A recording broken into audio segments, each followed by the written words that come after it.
हमारी बुद्धि विकृत है क्योंकि इतने विचारों का बोझ है। विचार ही विचार हैं, जैसे आकाश में बादल ही बादल छाए हो, आकाश खो जाए, दिखाई भी ना पड़े, सूर्य का कोई दर्शन ना हो, ऐसी हमारी बुद्धि है। विचार ही विचार छाए, उसमें वो जो बुद्धि की प्रतिभा है, जो आलोक है, वो खो गया, छिप गया। एक बादल हट जाए तो आकाश का टुकड़ा दिखाई पड़ना शुरू हो जाए। छिद्र हो जाए बादलों में तो प्रकाश की रोशनी आनी शुरू हो जाती, सूरज के दर्शन होने लगते। ठीक ऐसे ही बुद्धि जब तक विचार से बहुत ज्यादा आवृत है, और एक परत नहीं है विचार की, हजारों परतें हैं। जिससे कोई प्याज को छीलता चला जाए तो परत के भीतर परत, परत के भीतर परत।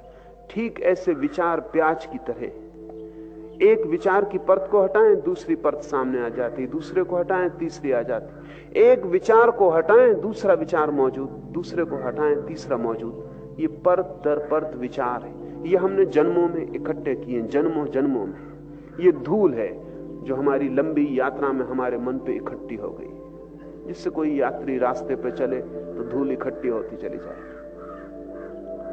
और उसने कभी स्नान न किया हो और यात्रा करता ही रहा हो, बहुत धूल इकट्ठी हो जाए, यात्री का पता ही न चले कि वो कहां खो गया। ध्यान स्नान है बुद्धि का, और जो ध्यान नहीं संभाल पा रहा है उसकी बुद्धि कचरे से लद जाएगी, स्वाभाविक। प्रतिपल संस्कार पड़ रहे हैं, हर घड़ी। पूरे दिन में वैज्ञानिक कहते हैं कोई 10 लाख संस्कार बुद्धि पे पड़ते हैं। आप सोच भी नहीं सकते 10 लाख कहां से पड़ते होंगे। हर चीज का संस्कार पड़ रहा है। अभी मैं बोल रहा हूं, ये संस्कार पड़ रहा है। पक्षी आवाज कर रहा है, वो संस्कार पड़ रहा है। एक कार का हॉर्न बजा, वो संस्कार पड़ा। वृक्ष में हवा दौड़ी, वो संस्कार पड़ा।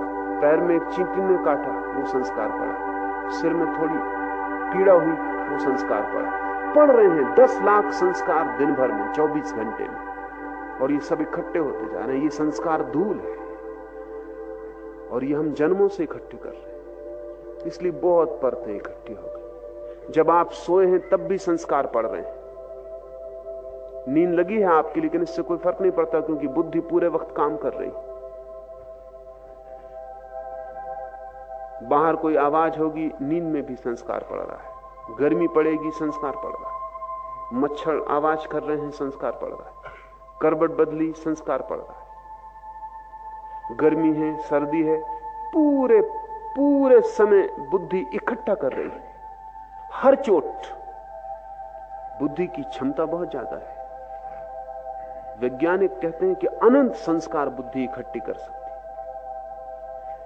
आपके इस छोटे से सिर के भीतर कोई 7 करोड़ सेल है, और एक एक सेल अरबों संस्कार इकट्ठा कर सकता है।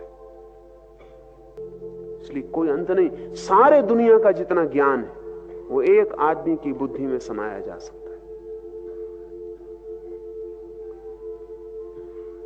ये जो इकट्ठी होती परतें हैं, इनके कारण आप आच्छादित हैं।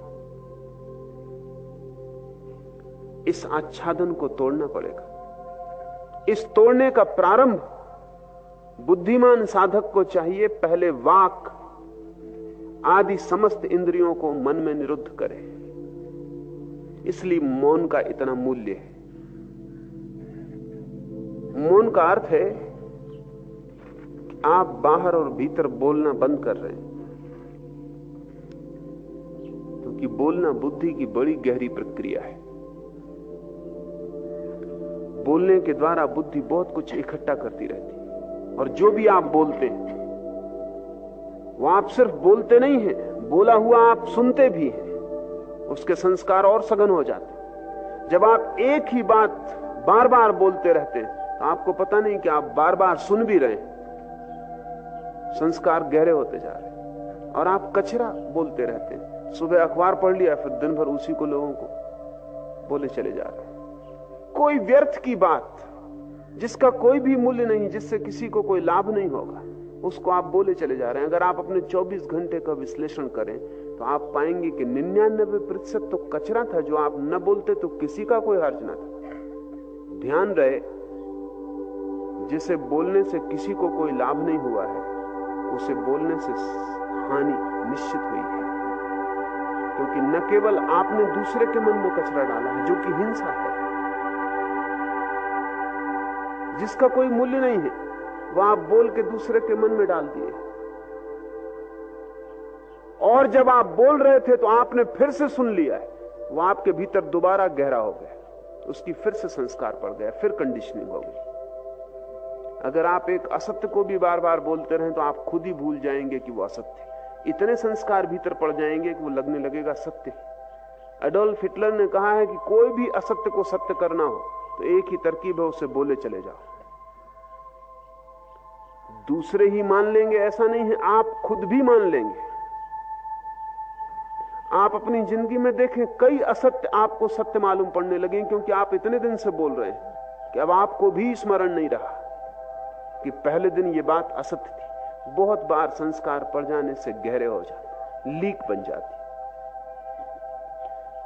पहला काम है साधक के लिए कि वो वाणी को संयत कर ले, वही बोले जो बिल्कुल अनिवार्य हो, अपरिहारी हो, जिसके बिना चल ही ना सकेगा। ये दुनिया बड़ी शांत हो जाए अगर लोग अपरिहारी को बोले, व्यर्थ को ना बोले। व्यर्थ को बोल के बड़ी झंझट में पड़ते हैं, क्योंकि बोल के आप ही थोड़ी बोलते हैं, दूसरा जवाब भी देगा। थोड़ा आप सोचें कि अगर आप संयत रहे होते, मौन रहे होते, तो कितने उपद्रव आपके जीवन से बच गए होते। बोल के आप न मालूम कितने उपद्रवों में पड़ रहे हैं, फिर उनको बचाने के लिए और बोलना पड़ता है, फिर ये सिलसिला बढ़ता चला जाता है। एक विशियस सर्किल, एक दुष्ट चक्र है जिसका फिर कोई अंत नहीं। इसलिए साधु चुप हो जाता है, उतना ही बोलता है जितना अनिवार्य है, और उतना ही बोलता है जिससे किसी का हित हो सकेगा, अन्यथा मौन रह जाता है। वाणी को जब आप बाहर से रोकेंगे तो भी जरूरी नहीं कि भीतर रुक जाए, क्योंकि आप दूसरे से न बोलें तो खुद से बोलते रहते। बैठे हैं और खुद ही से बात चल रही, ये खुद ही से चलने वाली बात भी संस्कार निर्मित करती है। क्योंकि जब आप अपने से बोल रहे हैं तब भी मन सुन रहा है, और जो भी आप बोल रहे हैं उसकी आप लकीर जोर से खोद रहे हैं अपने भीतर। खुद से भी बोलना बंद करें। वाणी बड़ा उपद्रव है, जरूरी नहीं है कि उपद्रव ही हो, हमने उपद्रव बना लिया है। भीतर भी धीरे धीरे बोलना बंद करें, चुप्पी साधें, मौन को फैलने दें। जितना जितना मौन फैलेगा उतना उतना मन विसर्जित होता चला जाए। जैसे जैसे मौन घना होगा वैसे वैसे बादल तिरोहित होने लगेंगे, जगह जगह से छिद्र टूटने लगेंगे और रोशनी भीतर की आने लगेगी। धर्म का, सारे धर्मों का आधार मौन है। महावीर 12 वर्ष मौन रहे, बुद्ध ने अनेक अनेक दिन मौन में बिताए, जीसस बोलने के पहले मौन में चले गए।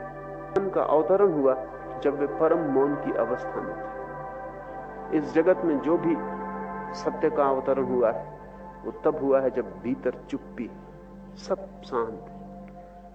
उस शांत क्षण में ही हमारा तालमेल, हमारी ट्यूनिंग ब्रह्म से जुड़ जाती। वो मौन का कांटा ही हमें आभास से भीतर ले जाता है और सत्य से जोड़ देता है। इसलिए हमने साधु को मुनि कहा है। मुनि का अर्थ है जो मौन हो गया है, जो भीतर चुप हो गया है।